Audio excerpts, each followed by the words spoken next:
Bonjour.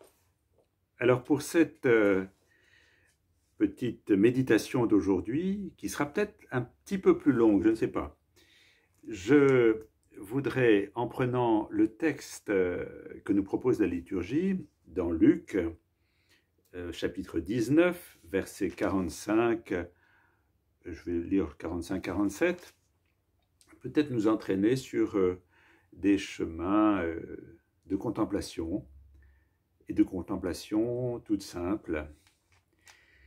Alors je vous lis le texte d'aujourd'hui.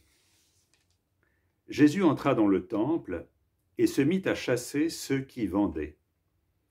Il leur disait, « Il est écrit, ma maison sera une maison de prière, mais vous en avez fait une caverne de bandits. » Il était chaque jour à enseigner dans le temple. Ma maison sera une maison de prière. Je pensais à la fin du premier confinement. Nous avions eu une réunion de fraternité. On a beaucoup parlé au cours du premier confinement. On allait vers le printemps et on parlait beaucoup de renouveau, d'un monde nouveau à construire et d'un élan à trouver. Et nous étions en réunion de fraternité avec ma fraternité trinitaire et un des membres de la fraternité, une religieuse, m'a dit « Mais je ne vois pas très bien quel est ce monde nouveau que nous avons à construire, comment on peut faire du nouveau ?» Effectivement, nous sommes maintenant dans ce deuxième confinement. Alors là, on va pas vers le printemps, mais on va vers l'hiver.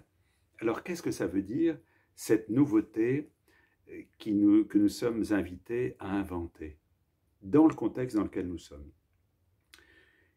Je crois que nous sommes comme sursaturés d'informations, sursaturés de messages qui nous parviennent des médias, de choses pas toujours très agréables à entendre, de messages souvent angoissants. Nous sommes gavés je dirais, comme de consommation. Là, nous sommes limités en consommation parce que nous ne pouvons pas acheter grand-chose en dehors des choses de première nécessité, mais en temps habituel, nous sommes entourés de bruit, nous sommes entourés peut-être d'angoisse à l'intérieur de nous-mêmes. Et notre maison de prière, c'est notre cœur, notre intériorité, qui est comme envahie de bruit intérieur, de préoccupations, d'inquiétudes. Et les choses qui nous viennent de l'extérieur, par le biais des médias, souvent vont comme augmenter ces inquiétudes et les démultiplier. Il y a comme une sursaturation, oui, de messages qui seraient perturbants. Alors, comment faire pour retrouver cette paix intérieure dans le temps où nous sommes, une paix qui permettra de construire quelque chose de vraiment neuf, si nous voulons bien prendre ce biais que nous propose le Christ. Alors, je vous propose d'écouter quelques passages de Saint Jean, où nous allons voir des attitudes du Christ liées ensuite à des paroles qui amènent vers la paix. Le premier passage dans Saint Jean, c'est l'entretien avec cette femme samaritaine. Alors, que se passe-t-il? Je vous lis des versets dans le chapitre 4 et je prends à partir du verset 6, je vais prendre quelques versets. Fatigué du chemin, Jésus était assis tout simplement au bord du puits. Voilà, Jésus est dans le silence, ses disciples sont partis à la ville et lui il est seul, fatigué du chemin, assis au bord du puits. C'était environ la 6e heure, c'est le milieu du jour. Arrive une femme de Samarie pour puiser de l'eau à ce puits. Jésus lui dit « Donne-moi à boire ». Mais cette femme, cette Samaritaine lui dit « Comment toi, un Juif, tu me demandes à boire, à moi, une Samaritaine ?» Et Jésus, un peu plus loin, lui dit « Si tu connaissais le don de Dieu, et qui est celui qui te dit « Donne-moi à boire », c'est toi qui aurais demandé, il t'aurait donné de l'eau vive. » Plus loin encore, la femme lui dit « Seigneur, donne-moi cette eau pour que je n'ai plus soif et que je n'ai plus à venir puiser ici. » Jésus lui dit « Va, appelle ton mari et reviens ici. » La femme lui répondit « Je n'ai pas de mari. » Jésus lui dit « Tu dis bien, je n'ai pas de mari. Tu en as eu 5, et l'homme que tu as maintenant n'est pas ton mari. En cela, tu as dit vrai. » Vous voyez, cette rencontre de Jésus avec cette femme, alors les 5 maris, ça peut aussi être symbolique, c'est les 5 temples où les Samaritains allaient prier, et c'était vu un peu comme de l'idolâtrie pour les Juifs. Cette femme qui est qui est agitée en elle-même, qui est fatiguée aussi, et Jésus va la rejoindre dans le silence. Il est assis, humblement, et il la rencontre et lui propose de faire un chemin d'intériorité, un chemin de vérité pour retrouver la paix au plus profond d'elle-même. Je prends un autre passage, une autre femme, c'est la femme adultère. Vous savez, elle était avenue en flagrant délit d'adultère et des hommes qui se prétendent justes l'amènent pour la lapider, qui la présentent à Jésus. Et Jésus, là, il n'est pas assis, il est accroupi ou à genoux sur le sol. Et Jésus, se baissant, se mit à tracer de ses doigts des traits sur le sol. Et il dit ceci, que celui d'entre vous qui n'a jamais péché lui jette la première pierre. S'inclinant à nouveau, il se remit à tracer des traits sur le sol. Après avoir entendu ces paroles, ils se retirèrent l'un après l'autre, à commencer par les plus âgés, et Jésus resta seul. Comme la femme était toujours là au milieu du cercle, Jésus se redressa et lui dit « Femme, où sont-ils donc? Personne ne t'a condamné ?» Elle répondit « Personne, Seigneur. » Jésus lui dit « Moi non plus, je ne te condamne pas. Va, et désormais ne pêche plus. » Vous voyez cette femme qui est cernée, il y a du bruit autour d'elle, de la haine, on désire la battre, on désire la lapider.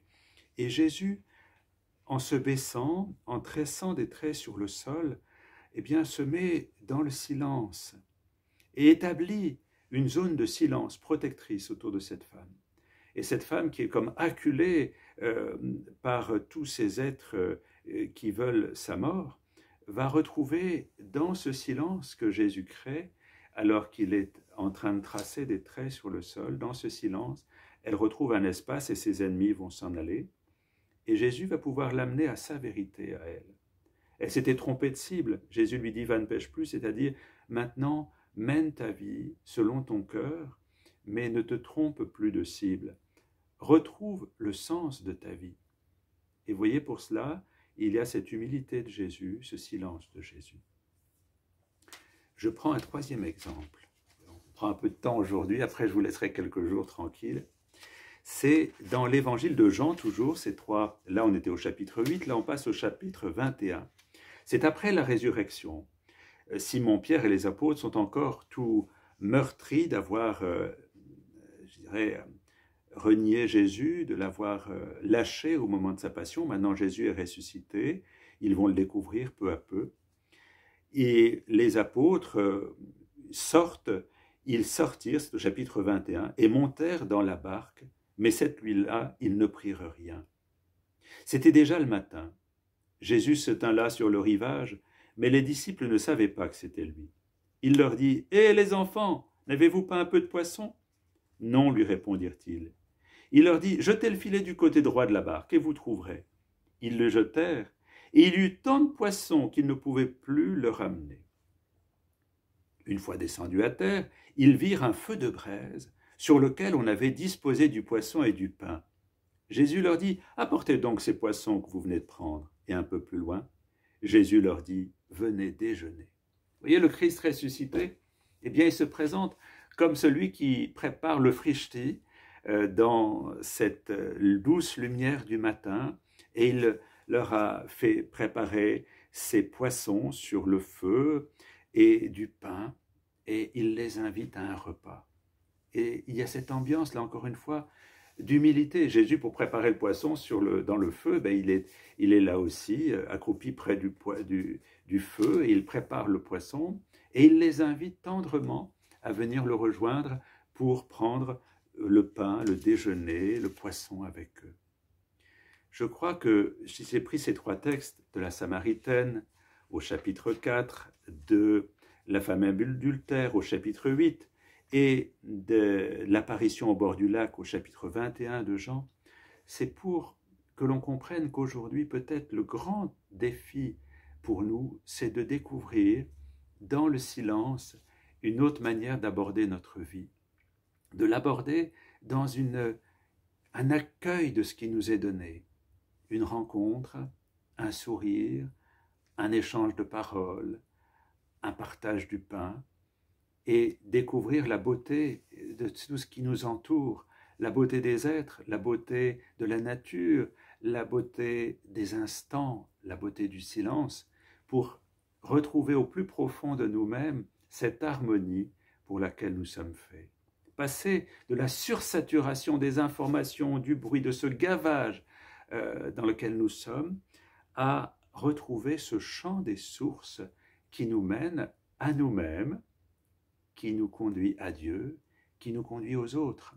Il y a une ouverture de nos cœurs qui doit pouvoir se faire dans ce temps et qui doit nous amener à une réinvention, mais très intérieure, pas artificielle, par l'intérieur, par l'harmonie, à nous-mêmes, aux autres et à Dieu.